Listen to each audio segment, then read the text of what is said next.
Olá, este é o Conexão. Segundo a Sociedade Brasileira de Pediatria, a ingestão precoce de álcool é a principal causa de morte de jovens entre 15 e 24 anos em todas as regiões do mundo.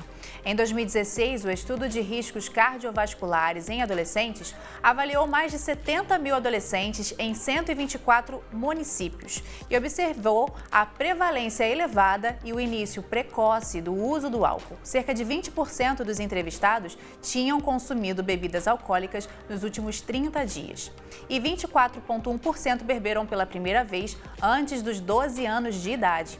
A ingestão precoce de álcool é o nosso tema de hoje.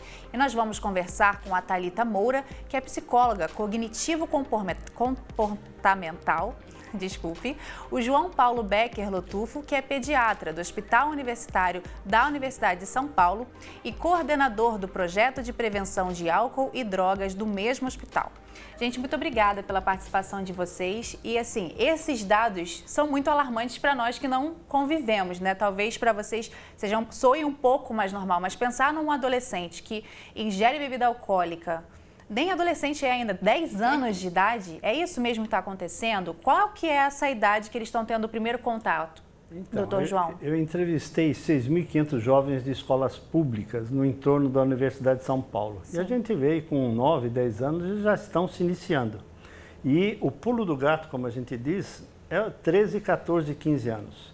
E até os 17 anos, 60% dos jovens já se iniciaram no álcool. E desses, 20% já são usuários diariamente. Diários, 20% Exato. desses 6 Então, mil. a gente já pode dizer que a gente já tem 20% de dependentes dentro desse grupo de 60% que experimentaram a bebida alcoólica. Então, dependentes, pessoas que têm até 17 anos? Sim. E, teoricamente, num país onde bebida alcoólica é proibida para menor de 18. Uma hipocrisia, né?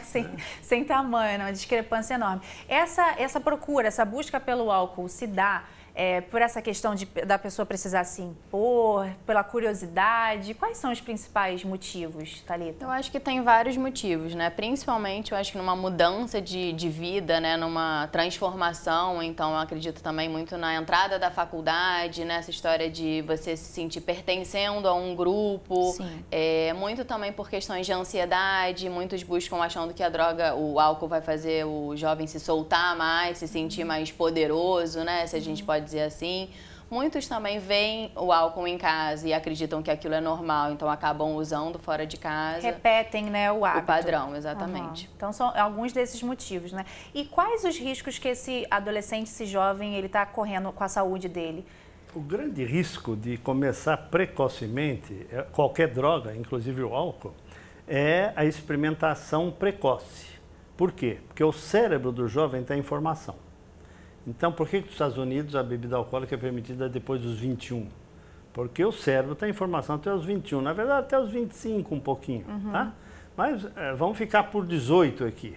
Qualquer droga iniciada antes da maturação do cérebro, a chance de dependência e de problemas é maior. Então, do ponto de vista pediátrico, a gente tem que retardar a experimentação de droga. Ninguém vai falar que não pode beber. Mas não beber antes dos 18 ou antes dos 21 seria melhor.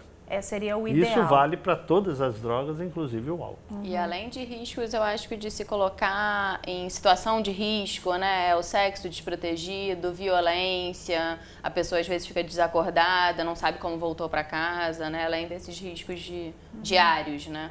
Nos últimos 5 anos, eu levantei 1.535 partos em adolescentes no hospital universitário. Sim. São 10% dos partos do hospital são em adolescentes de 12 a 17 anos. Meu Deus. E eu estou levantando agora a razão disso. Uma boa parte engravidou depois de uma festa na periferia, onde houve grande ingestão de álcool e uso de maconha.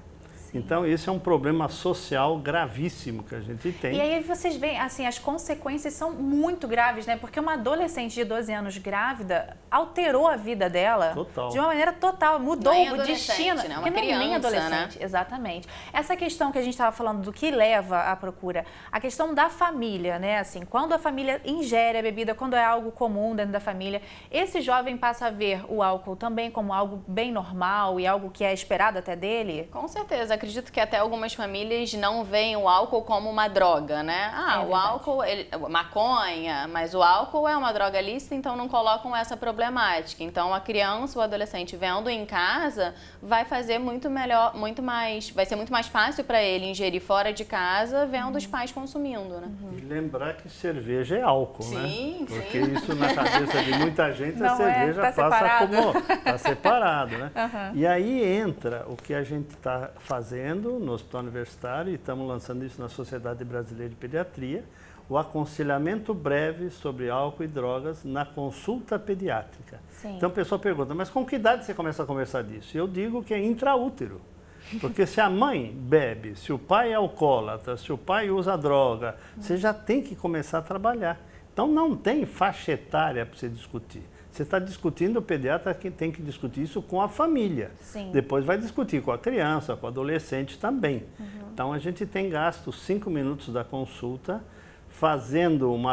conversando sobre a questão, descobrindo qual a questão principal de drogas na família. Qual que é a relação que essa família tem, né? E aí, em toda a consulta, a gente vai conversando cada vez mais, já que a puericultura é quase mensal no início, então você tem oportunidade de conversar várias vezes com a família. E a família costuma abrir o jogo, doutor? Total. É mesmo? A adesão não tem vergonha, a esse tipo de conversa é muito gratificante. Que bom, tá? né? Então, uma residente, a semana passada, chegou chorando na sala que a gente fica para discutir os casos, porque ela estava fazendo uma consulta de puericultura para ensinar papinha, aquele negócio todo e tal. E aí que ela descobriu, a mãe era alcoólatra, o pai é drogado, e ela conversou com a mãe há alguns minutos, a mãe a abraçou chorando, porque nunca ninguém tinha se preocupado com o assunto. E essa questão do alcoolismo na família é o principal problema dessa família. A bronquite ou o chiado no peito, isso não, o principal problema era aquilo, e nunca ninguém tinha conversado. Então chorou mãe, chorou médica, e aí... Chorou supervisor, chorou supervisor, chorou todo mundo. Né? Mas tomara que sejam lágrimas que resultem em mudança, né? Acho que é importante. E talvez seja interessante isso também, né, Thalita?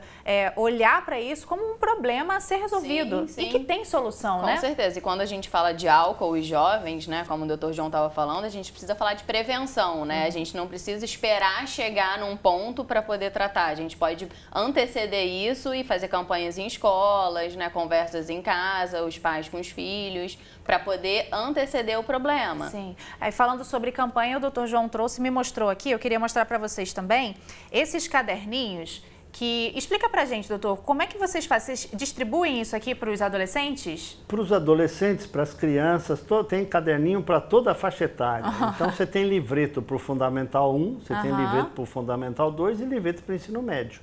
Então, esse que está aparecendo aí é sobre tabagismo passivo. Sim. Então, qualquer família onde os pais fumam, nós vamos falar tabagismo passivo. Esse é o tabagismo ativo. E assim vai. E os outros, esse é do álcool. Sim. E os demais é para adolescente. Discutir o risco da maconha. Porque você pergunta qual é a droga que faz menos mal. E eles falam a maconha e o álcool. Sim. Não é verdade. Né? O risco da maconha é gravíssimo porque ele causa uma lesão irreversível. E o álcool, idem. A hora que o indivíduo entra em coma alcoólico, como a gente viu no carnaval aqui, 10% dos atendimentos foram coma alcoólico. Você está tendo destruição cerebral. Só que isso passa meio imperceptível.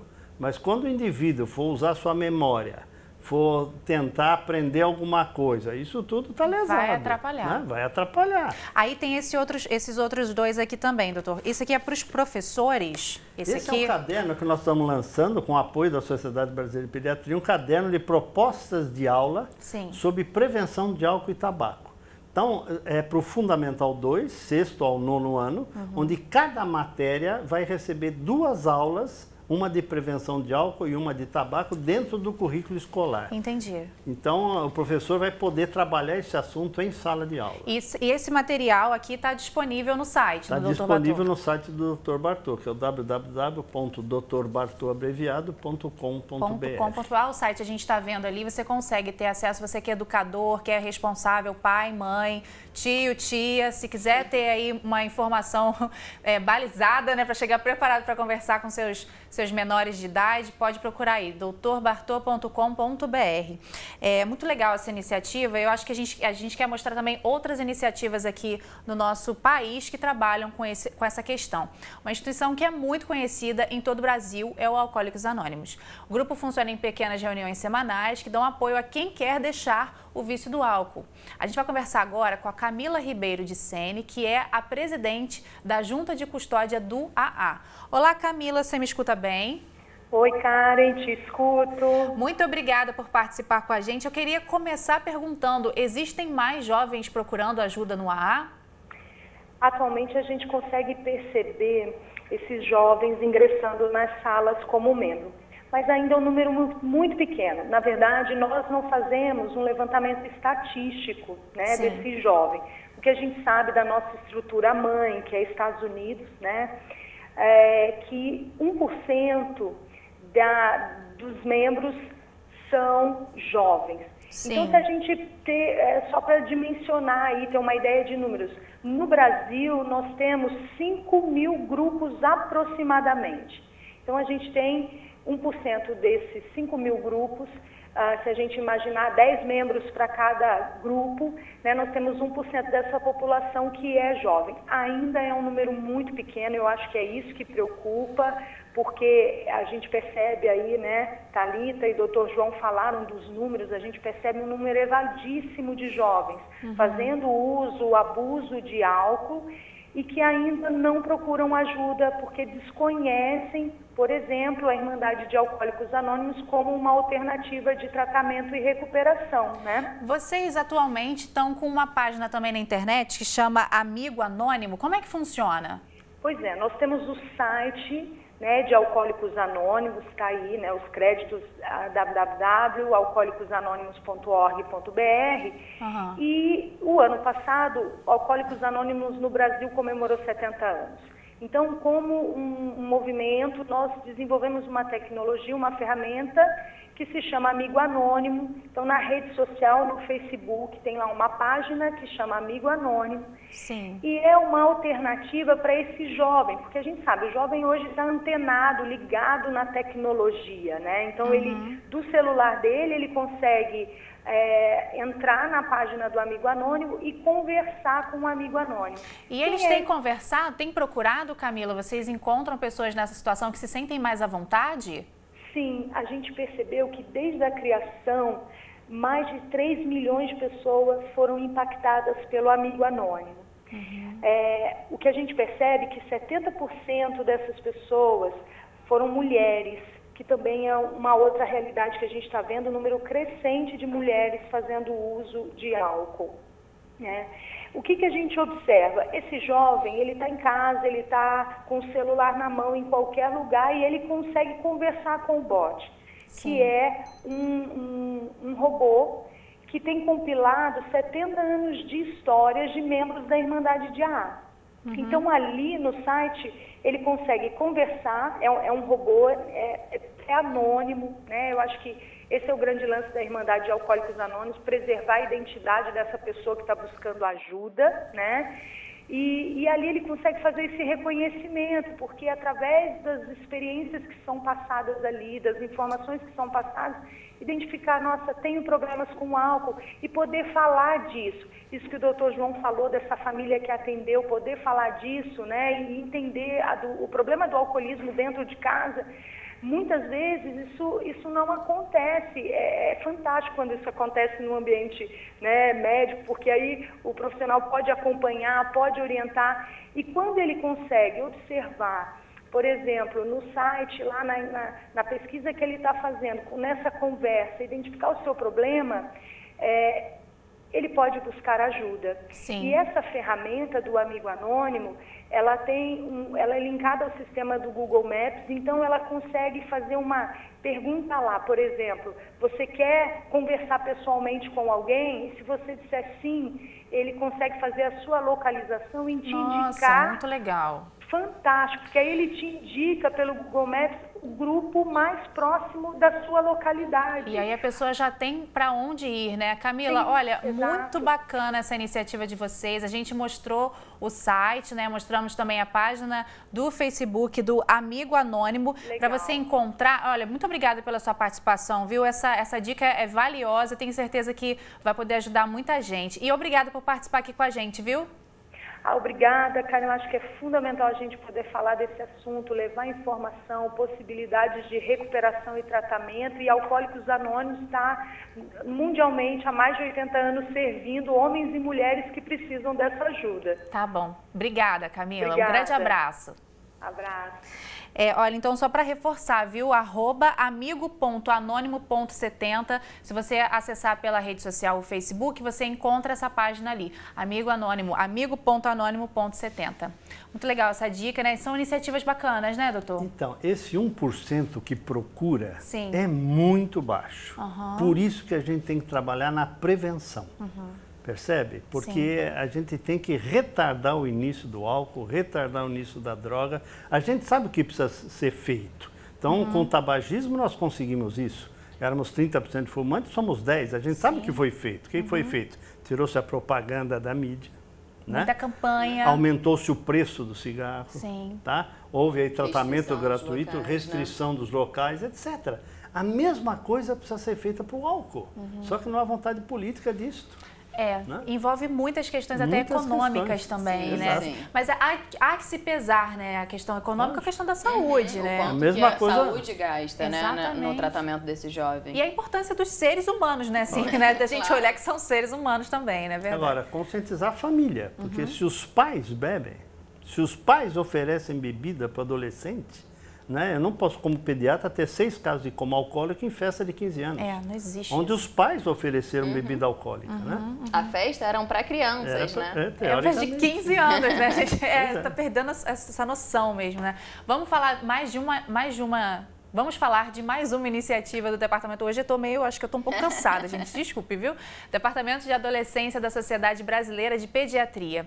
Eles criaram um manual para alertar pediatras e responsáveis para os riscos da ingestão de bebidas alcoólicas de forma precoce. Quem explica mais para nós é a Beatriz Bermudez, que é médica do Departamento de Adolescência da Sociedade Brasileira de Pediatria. Olá, Beatriz. Obrigada por participar com a gente. Obrigada a vocês. Então, me explica, Beatriz, por que vocês resolveram criar esse manual? Justamente para intervir na prevenção do uso de álcool e outras drogas, né? Mas principalmente o álcool, porque agora a causa maior de mortalidade são doenças ligadas ao estilo de vida. E o álcool está diretamente ligado a esse comportamento prejudicial. São 25 milhões de mortes por ano ligados ao álcool. E 4% do total de mortes de todo o mundo. Né? Então, abusivamente, 76 milhões de pessoas consomem álcool. E Beatriz, você acredita que existe muito incentivo externo, talvez na internet, midiático, para que esse jovem tenha esse comportamento? Sim, é só ver as propagandas, né, a mídia, o jeito de atuação e a família, por outro lado, conversando um pouco sobre isso. Sim. Né? Então, não dando uma estrutura para o adolescente não usar álcool antes dos 18 anos. Ver a lei como uma proteção, né? E seguir direitinho, porque o cérebro está desenvolvendo, ele não pode ter perdas. E não pode também ter um aumento da impulsividade, que já existe nessa fase, né? E acabar ainda tendo uma sequela, ou mesmo uma morte advinda de um acidente automobilístico, de um homicídio, de uma situação aí advinda do uso de álcool, que em geral é feita no adolescente de forma abusiva. E esse manual está disponível onde, Beatriz? Vocês querem ajudar as autoridades, os educadores? Quem é o público-alvo de vocês? O público-alvo são, além dos pais, das famílias, os professores, os pediatras, então, e também a parte dos gestores. e ele está disponível na internet. Então, sim, você colocando lá manual de orientação, bebidas alcoólicas são prejudiciais à saúde da criança e do adolescente, ou alguma coisa assim, pegando essas palavras. A gente está mostrando aqui, ó, tá no site do sbp.com.br, a gente consegue encontrar o manual. Então é fácil, né? É fácil. O site também disponibiliza da Sociedade Brasileira. Uhum. E aí, a expectativa de vocês é que esse manual ajude, realmente traga conscientização. O que vocês esperam com o manual? Então, a prevenção é uma forma de ter melhores resultados quando ela ocorre. Sim. E nós notamos em tudo que está publicado, né, que tem pouco isso em casa, que os adolescentes não estão fortalecidos. Uhum. Tem algumas pesquisas que mostram que poucos adolescentes sabiam das reações dos pais, 44% só se chegassem alcoolizados em casa. Uhum. Enquanto que outras pesquisas que a família mais dialoga mais sobre isso, também evita o uso em casa, o uso amplo de álcool na família. Já esses adolescentes, em 93%, 100%, eles vão ficar muito preocupados se chegarem alcoolizados em casa, porque eles sabem que a reação dos pais não vai ser boa. Entendi. Então, a expectativa de vocês é trazer a conscientização para todo mundo, né, Beatriz? Então, uma ampla frente, né, atuando na prevenção, que é onde a gente acaba evitando tanto prejuízos cognitivos, emocionais, sociais. E a abordagem do Dr. Lutufo na consulta, né, chamando atenção para o tratamento desses familiares que às vezes são dependentes de álcool, ou nessa visão também é muito importante. Tá ótimo. Doutora Beatriz, muito obrigada pela sua participação, parabéns pelo manual, e aqui a dica já foi passada, viu? Ótimo, obrigada. Um grande abraço. Abraço. A gente está chegando aí nos 5 minutinhos finais. Eu queria que a gente falasse assim, praticamente, Thalita, como que uma mãe e um pai conversam sobre esse assunto com o filho? Quando ele percebe que o filho deu a deixa? Não, tem que ficar o ideal é que seja antes, né? Mas se chegar nesse ponto, eu acho que é começar a observar o comportamento do filho e poder chamar ele para uma conversa aberta, né? Não pressionar e colocar, apresentar dados, né? Uhum. Como o Dr. João falou, né? A gente tem a internet aí como um meio, né, que o jovem acha o que ele quiser. Então, se ele quiser achar que a maconha faz bem, que o álcool faz bem, ele vai achar. Então, a gente precisa trazer os dados reais, né, quais são os prejuízos que o álcool traz, para ele poder se conscientizar, assim como as pessoas já estão conscientizadas do tabaco hoje em dia, né? E você acredita que a escola tem um papel aí realmente importante, como o doutor estava mostrando, né, que já está mostrando essas cartilhas, não sei se já mas tem que ser uma pauta das escolas também, sim, né? Sim, é a segunda casa, né, de todo jovem, é lá que ele faz os amigos, né, que ele tem a rede dele, então é importante que a escola também apresente, faça campanha, tenha palestra, traga pessoas para poder o jovem também entender que aquilo é um assunto abordado tanto em casa quanto na escola. Por isso sim, que o nosso projeto nas escolas e tanto no consultório, ele é um projeto que tem que ser contínuo. Sim. Porque não adianta chegar com 14, 15 anos fazer aquele sermão para adolescente e tal. Porque ele vai desligar ali, né? Ele nem vai ouvir, né? Mesma coisa você ir fazer uma palestra na escola sobre álcool. Eu fui numa escola que tinham 2.000 alunos, tinham 35 pais lá. Quer dizer, nem os pais vão, percebe? Então, o nosso trabalho é um trabalho contínuo, onde a gente vai todo mês à escola com um projeto, teatro, a parte de educação física e também esse caderno para o professor reverberar o que a gente passa para eles. Sim. E a gente conseguiu, com isso, aumentar em 65% a discussão do assunto de drogas na família. Sim. E quando a gente vai ver a diminuição de experimentação de drogas, álcool e drogas, esporte é importante, todo mundo sabe, mas não houve diferença estatística entre quem fazia esporte e quem não fazia. Espiritualidade é importante, também é importante, a gente não precisa discutir isso, mas o que deu diferença estatística na nossa pesquisa foi, quando havia discussão do assunto em casa, houve 60% de diminuição de experimentação de álcool e droga. Então, o diálogo é a chave. O caminho é esse. E de uma forma que chame o jovem, né? Sim. Como o doutor falou, né? Interessante, né? Mas que coloque para a idade dele, mas né? que seja antes dele ser antes jovem. Do problema. Né? Antes do problema. Verdade. Tá? A gente está falando aqui de prevenção, responsabilização e, antes de tudo, de amor, né? Amor da família pelos seus filhos. Muito obrigada pela participação de vocês. Obrigada também pela sua companhia, você de casa. Se você quiser rever esta ou outras entrevistas, é só acessar o futuraplay.org. Até a próxima.